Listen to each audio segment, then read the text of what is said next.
안녕하세요. 서초교대 함서한의원 김한빛 원장입니다. 요즘 여러분들 사람들을 처음 만날 때 이런 질문 많이 하지 않으시나요? 혹시 MBTI가 어떻게 되세요? 한때의 유행일 수도 있지만 MBTI는 혈액형이나 별자리를 대체할 만큼 요즘 중요한 성향 파악의 지표가 되었습니다.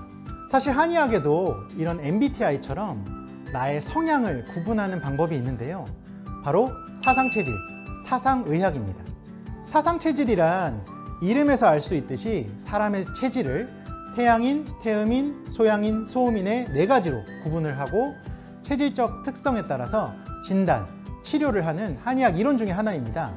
우리가 식당에 가서 메뉴 하나를 주문을 하더라도 MBTI 성향별로, 유형별로 차이가 있잖아요. 이런 4가지 사상체질도 외형적인 특징뿐만 아니라 성격이나 감정에도 차이가 있습니다. 혹시 이 영상을 보고 계시는 여러분들, 나는 어떤 체질인지 알고 계신가요? 신체적인 특징으로 본인이 어느 체질인지 간단하게 알아볼 수 있습니다.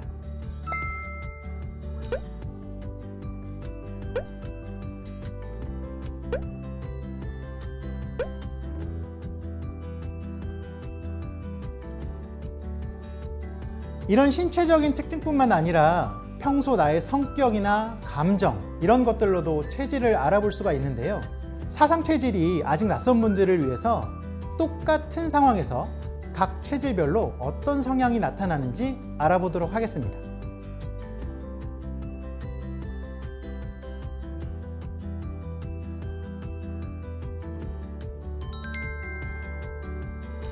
평소 나의 몸 상태를 보면 체질을 알 수가 있습니다. 소음 경향이 강한 분, 즉 소음인들은 소리에 예민한 경우가 많습니다. 그래서 깊은 잠을 못 이루는 경우가 많죠. 자주 깬다거나 혹은 처음에 잠을 드는 게 너무 힘들다거나 이런 분들이 많습니다. 속이 더부룩하거나 메스꺼림, 속쓰림이나 식체 등의 소화장애도 많이 생기고요. 소양인들은 거꾸로 소화력이나 체력은 좋은 편이지만 체력이 소진되는 속도가 아주 빠른 편이고 몸에 열이 많은 경우가 많습니다. 땀이 많이 나고 살이 잘 찌는 편이다 라는 생각이 드신다면 태음인이실 확률이 큽니다. 그리고 태양인은 전 국민의 1% 정도만 있다고 하는데요. 평소에 잔병치레는 별로 없지만 간 기능이 약한 경우가 많아서 평소에 생활관리 유의를 하셔야겠습니다. 일을 할 때나 공부를 할 때도 체질마다 중요하다고 생각하는 부분이 전부 다릅니다. 소음인은 기본적으로 어떤 일의 원리나 이해를 하고 넘어가지 못하면 아주 답답해합니다. 즉 완벽하게 이해를 해야 직성이 풀리는 체질인데요. 그래서 여러 가지 일을 동시에 진행하는 것, 즉 멀티태스킹이 잘 안 되는 체질이기도 합니다. 그리고 새로운 일을 시작을 할 때도 나 스스로 납득이 되고 기준에 맞아야만 시작을 하게 되고 만족을 하는 경우가 많습니다. 어떤 성과를 측정하고 평가에 대한 기준이 남이 아닌 바로 나인 것이죠. 소양인들은 일단은 뭐든 재밌게 하는 것이 중요하다고 생각하는 체질입니다. 꼭 해야 하는 일들, 하려고 생각했던 일들도 누가 갑자기 시키면 바로 하기 싫어지는 경우가 많아요. 그래서 약간은 청개구리 스타일이고 간섭을 싫어하는 체질이기도 합니다. 하지만 내가 무언가를 해야겠다라고 판단이 서면 실행이 누구보다 빠른 체질이기도 합니다. 태음인은 잘 이해가 안 되더라도 일단은 시작하는 것이 가능한 체질입니다. 꼭 필요한 일이 아니더라도 새로운 일이라면 일단 호기심이 많기 때문에 알아두려고 노력을 하는 편이기도 하죠. 사실 이런 태음인의 성향을 잘 모르게 되면 종종 주변에서 태음인에게 너무 우유부단한데? 라는 소리를 하기도 합니다. 태양인은 다른 체질들에 비해서 핵심 파악이 누구보다 빠르지만 응용 문제에는 조금 약한 모습을 보이기도 합니다.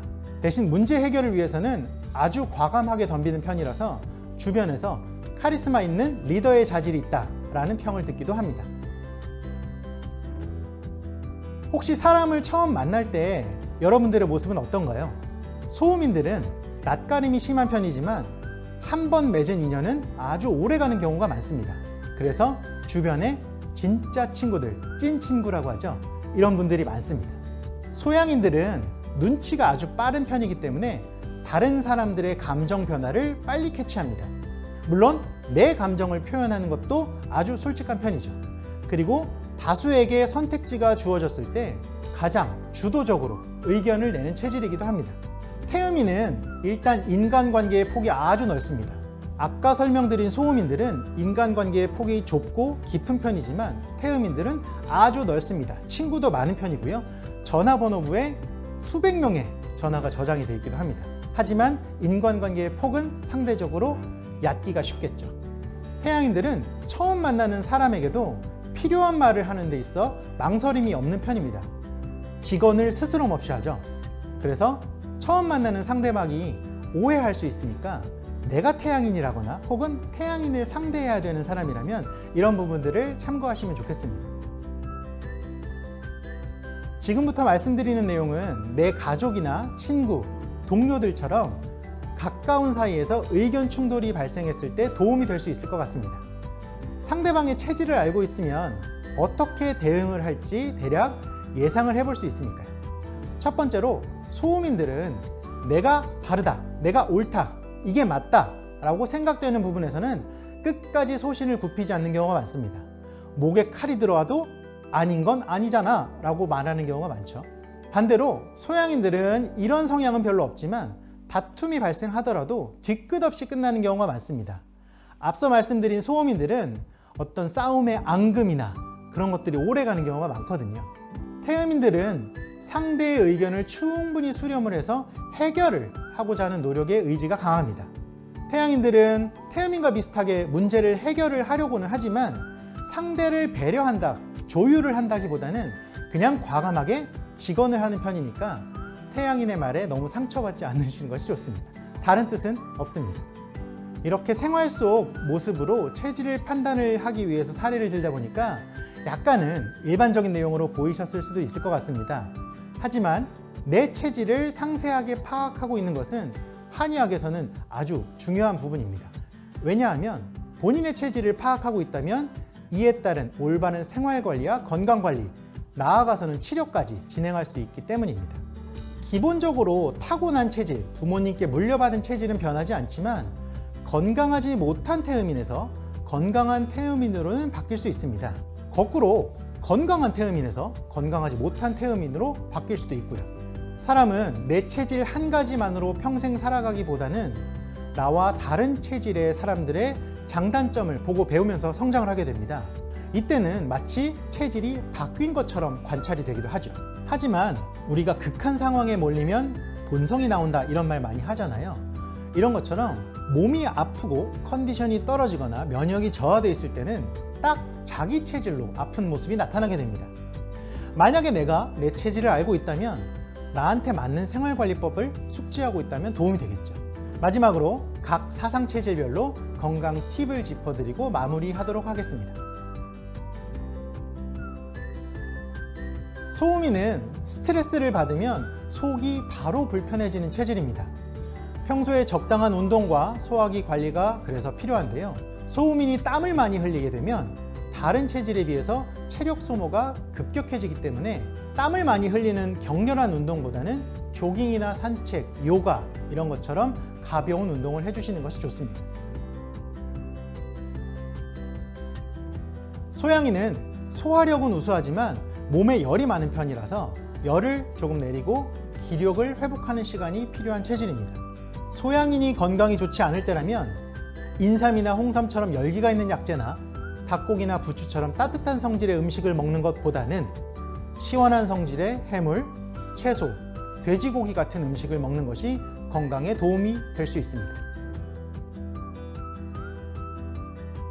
태음인은 다른 체질들에 비해서 살이 조금 쉽게 찌는 타입입니다. 그래서 과식, 많이 먹는 것을 주의를 해야 되는데요. 또한 호흡기 계통, 즉 폐기능이 약화가 되기가 쉽기 때문에 축구나 배드민턴, 등산처럼 심폐지구력을 기를 수 있는 운동을 추천을 해드립니다. 태양인은 4가지 체질 중에서 가장 화가 위로 뻗치는 타입인데요. 그래서 화를 다스리고 스트레스를 푸는 나만의 방법을 찾는 것이 중요합니다. 그래서 평소에 나의 마음을 다스리는 활동이 무엇보다 필요한데요. 무슨 일이든 완벽하게 하려는 마음은 강박증으로 이어질 수 있기 때문에 꼭 마음의 여유를 갖는 그런 연습을 하시는 것이 좋을 것 같습니다. 이렇게 4가지 체질에 대해서 살펴봤는데요. 내 체질을 알고 있는 것은 내 컨디션, 내 체력 혹은 내 면역력이 떨어졌을 때 어떠한 것들을 주의해야 되는지, 그리고 내 건강 상태를 더 좋은 쪽으로 끌어올리고 유지를 하기 위해서 어떤 점을 더 신경 써야 되는지 알게 해주는 좋은 수단이기 때문에 여러분들의 체질에 대해서도 조금 더 관심을 기울여 주시면 좋을 것 같습니다. 구독과 좋아요 눌러주세요.